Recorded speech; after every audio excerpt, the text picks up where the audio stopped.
Baka pwedeng yung principle, yung core, remain. Pero how you execute it, meron tayong konting changes. May innovation ng konti.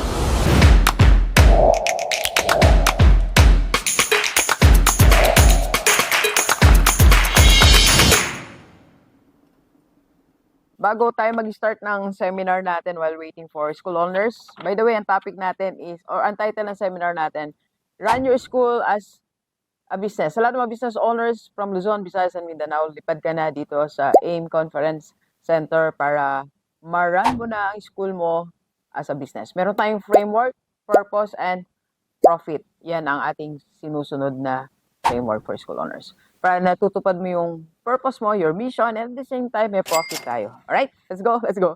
Okay, there are 5 mistakes na ginagawa ng mga negosyante. Okay, mag-segue muna tayo ng vlog. Ito yung mga mistakes natin, mistakes ng marami sa atin. Bakit hindi nagtutuloy-tuloy yung growth ng business natin? First, doing things not fit to your business status or growth. Yes, marami tayong ginagawa, gawa tayo ng gawa, without analyzing kung ito ba ay aligned sa business status and growth ng business mo. Example, meron kasing iba't ibang stages ng business natin. Pwedeng depende sa age, sa tagal ng negosyo natin, for example, 3 years na ba, 5 years, or pwede rin na based sa income. So, for example, like, ito tuturo ko dito sa ating mga school owners. Ano yung dapat mong gawin na 0 to 5 years ang school mo, 6 to 10, 11 to 15, 16 to 20, so on and so forth. Alright? So, pag nag-start pa lang business mo, lalo kahit sa business natin, no, pag nag-start pa lang, talaga ang purpose mo is to sell. Okay? Sell, and serve. Serve what you have promised. Yun lang ang focus mo muna. So, hindi ka muna dito nag-hire ng mga leaders, hindi ka muna dito nagbi-build ng sistema, nagbabayad to build your system. May mga procedures ka, but not yet the system na gusto mo. So, dapat alam mo kung ano yung status ng business mo. Anong growth niya na ngayon. Para yun ang acting mo.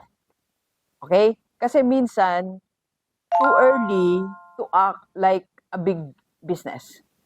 For example, nag-departmentalize ka na agad, meron ka ng department A, B, C, iwalay na lahat. Wala pa naman tayong traction ang business mo. Kulang pa naman yung funding to pay the experts.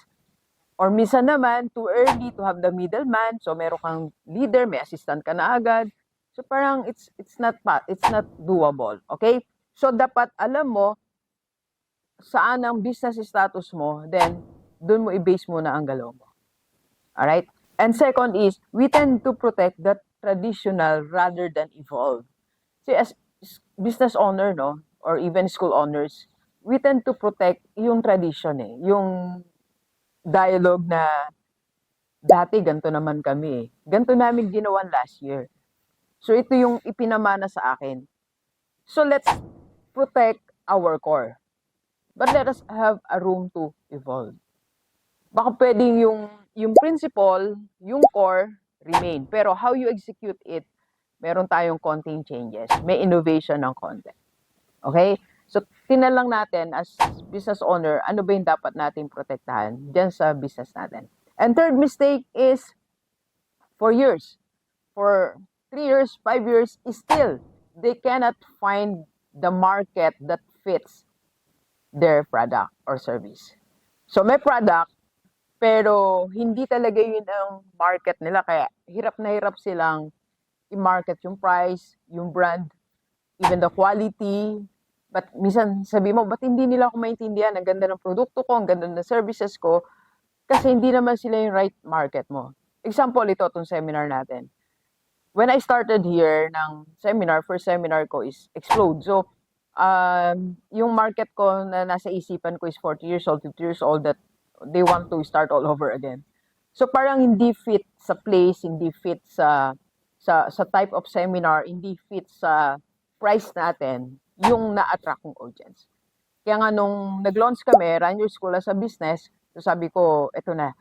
So hanggang sa umabot tayo ng batch 5, going batch 6, 7, nag-masterclass 1 na tayo, may batch 2 na rin tayo, magba-batch 2 na tayo.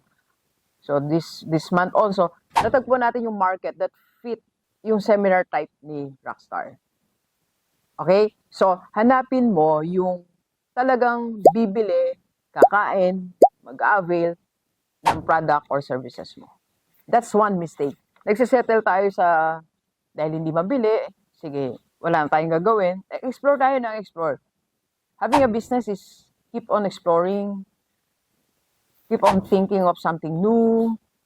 Marami tayong gagawin as a business owner. Next, number 4 is, mistake natin, no? We keep controlling the edges, not the center. Example, lagi natin minomonitor yung task, yung daily activities. Edges yan eh. Ang dapat nating i-monitor, the center.